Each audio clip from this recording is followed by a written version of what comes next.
Hey everyone. Before we get down to a brand new fresh batch of true life horror stories, I just wanted to give a quick update on this channel. A few of you have touched base just to check that I'm still making content since I haven't uploaded anything in like 2 months. Sorry about that. If you've already heard this, or if you just want to get straight to the stories, the timestamps are in the description. So I'm definitely still keen to keep creating content. This channel is definitely not dead. I really enjoy doing narrations and interacting with you guys. It's such an honor to be given permission to narrate and share your personal experiences, and I really want to do you justice. Making really good videos with proper editing and effects takes a lot longer than I expected it would when I first started doing this. Also, my life is pretty hectic. I work a really demanding job with Child Protective Services. I love it, but it's really long hours and it's just really draining.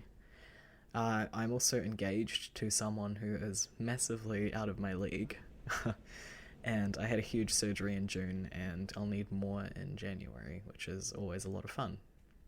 I'm hoping to get into a position soon where I upload regularly. That's like the dream. In addition to all of the scary true life stories from Let's Not Meet that you guys have given me permission to narrate, I've also had requests come through to read people's creepypastas. I'm really excited to expand my focus to that kind of thing too. If you have a creepypasta that you'd like me to share, please do let me know. The email and everything is in the description. I'm also looking at doing some mini docos on famous serial killers. I'm from New Zealand, if you couldn't tell, and there's a lot of weird shit that goes down here. So, with all that in mind, if you haven't already, I'd recommend subscribing, so that until I get to the point where I'm uploading all the time, you don't miss it when I rise back from the dead, or maybe out of the mausoleum. Get it? Because the channel is Mr. Yeah, okay, I'll shut up and give you what you're here for. Peace. So, I'll give you a little bit of context. I just recently moved, and I live by myself for the first time. I live in a trailer because it's really cheap, but the area is a little on the sketchy side. I've been here for a month now, and nothing too strange has happened. Ever since I moved in, I keep hearing strange sounds around my house, like someone creeping around near the not-so-thick walls of the trailer. There are a lot of stray cats around this area, so I have pretty much come to ignore them, chalking it up to the cats wandering around. Lately, I keep hearing sounds near the bathroom window. It almost sounds like someone dragging a stick along the side of the wall outside. I have blackout curtains on every window and the blinds are always closed, but the bathroom only has a sheer white curtain. The window in the bathroom is that mottled, textured glass that just gives a mosaic view if you look in. I'm equal parts dumb and cowardly, so I never peep out of my windows when I hear these weird noises.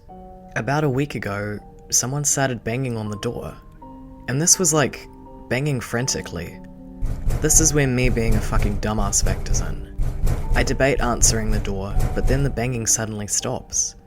My stupid curiosity gets the better of me, and I open the door and see a skinny man in dark clothes. It's 7 PM and the sun is almost completely set, so I can't make out his features. He's just standing there, turned back looking at me. I ask, "Did you need something?" He stared in my direction for maybe a solid 10 seconds and then just walked a few unsteady steps away. Then he turned back and looked at me and pointed up at the sky wordlessly. Then he turned his head up at the sky and stared up for a while. Then he gave me one last look, turned away, and meandered unsteadily down the unlit street. I closed and locked my door, confused about the encounter. I had continued hearing the weird sounds outside my house, and actually started trying to glimpse through the sides of the curtains to find out the cause. I'm still not brave enough to actually draw them back and look right out. Just about an hour ago, I heard this strange noise again in my bathroom, and then listened to it slowly travel to my bedroom window. My bathroom is connected to my room. The sound abruptly stopped for a time, then I heard it very loudly scrape against the wall back to the bathroom and it was gone again. It's actually starting to freak me out a lot, but of course it could just be the cats and I could be overreacting. Strange man who I saw outside my house who might be making weird noises around my house. Let's not meet.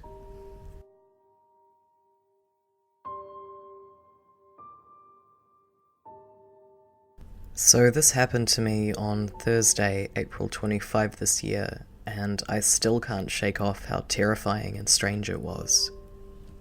So I was home alone, getting ready for my 12 o'clock college class that morning, and I opened my blinds to let some natural light in. I glanced out of my window to see a man in his mid-30s wearing a baseball cap roaming around my property with his hands on his hips, walking with a lot of weird confidence. Our yard is kind of like a cliff, and it looks over onto our 5 acres of property down below. I live in the PNW, so it's a pretty scenic view. I was really confused and thought maybe it was a worker that my mom had hired for our renovations on the house admiring the view. I'm a little bit uncomfortable at this point because the dude walks to the side of my house out of sight. I head upstairs to see him now roaming around my front yard and my driveway, looking at things, checking out the house, etc. He still hasn't seen me at this point. I call my dad and I ask him if we have hired anyone to come by the house, and he says not that he knows of. He tells me he's going to call my mother and ask her, and then he calls me back. I'm waiting for that call when I notice this strange dude's car. It's a white Honda with no license plate, just parked parallel to my front door. The dude still hasn't seen me and he's still wandering around, so I take this as an opportunity to remember that we have a security system and I armed it. That way, if he did try to break in, it would immediately alert the police. If this was some sort of professional or worker, he would have rung the doorbell or at least knocked. He did neither. Just then, I get a call back from my dad saying neither him or my mum hired anyone to come by today and that I need to call our local police station immediately. I went back downstairs after making sure to lock every door and window upstairs, and I called my city's police station. I explained to a woman on the other end what is happening, and she decides that she's not going to send an officer out. Instead, she gives me a number to call their emergency dispatch line and told me to talk to them. I call the number she gave me, and immediately I get an automated message saying, "Thank you for calling," my town's names, "non-emergency hotline. Nobody is available to take your call right now. If this is an emergency, please hang up and dial 911. At this point, I'm really irritated because 15 minutes has passed and this weird dude is still lurking around my house while I'm home alone, and apparently that wasn't enough to warrant an emergency to the lady I called at the local police department. I hung up and decided to call 911. After getting in touch with the 911 operator, I was asked a series of questions about his appearance before they would even alert officers near me to start heading towards my house. The whole thing seemed really weird. Nobody was in a hurry to have officers come up to my place when I was a younger girl home alone with a strange dude. I asked the officer if I could stay on the line with her when she finally, after what seemed like forever, alerted police to come to where I was. She agreed, and I went back upstairs to check on the weird guy, and he's now sitting in his unplated Honda, either listening to a radio show extremely loudly or on a phone call with someone through his car. It was a very loud, prominent male voice coming from his car. Then, all of a sudden, I hear the tone you hear when someone hangs up on you, and the operator was no longer on the line with me. I was really confused when my thoughts were interrupted by an unrecognized phone number calling me. I assumed it was the operator calling me back, so I picked it up. Instead, I was greeted by really creepy, heavy breathing.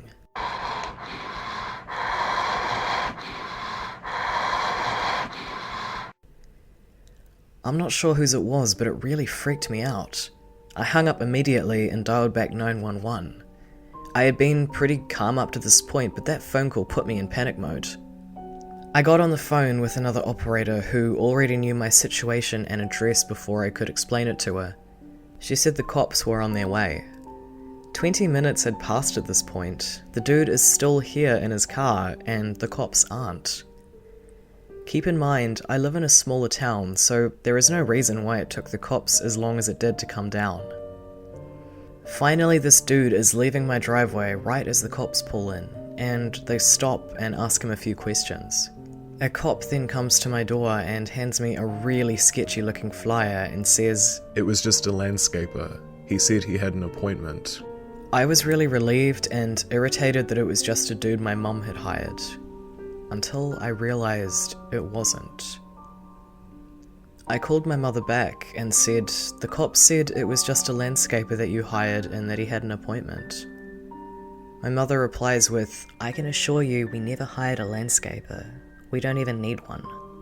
So, creepy dude who could potentially be posing as a landscaper to traffic people or rob their houses, let's not meet.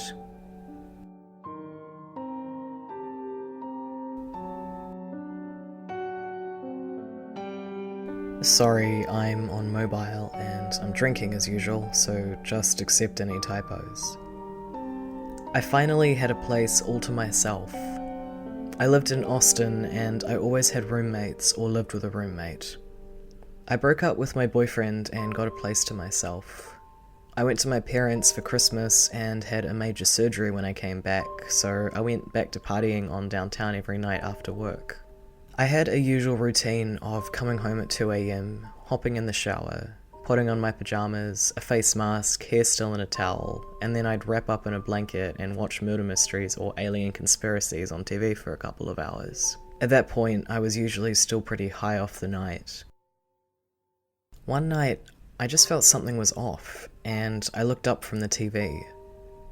My apartment had huge windows in the front living room area and in the back bedroom area that slid like sliding doors, for context. I looked up, and there was a man with his shirt over his head and pants at the ankle just jerking off to me watching TV with my fucking towel turban and green face mask.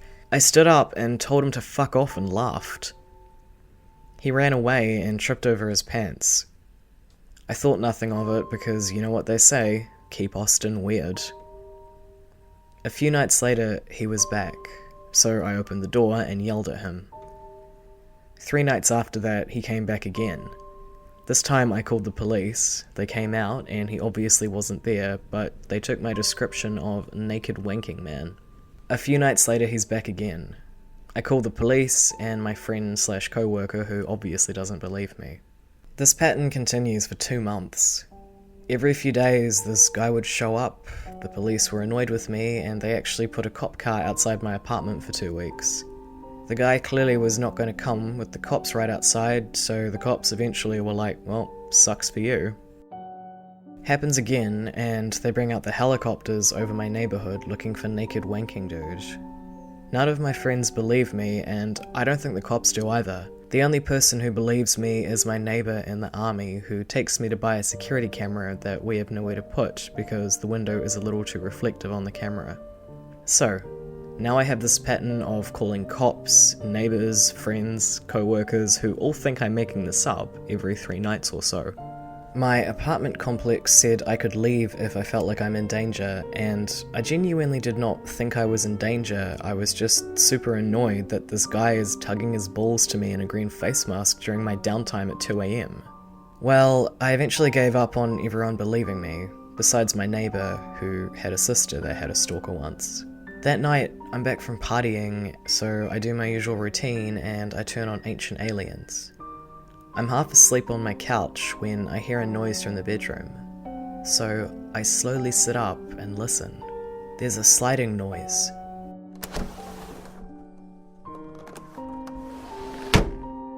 And then the noise of blinds being opened.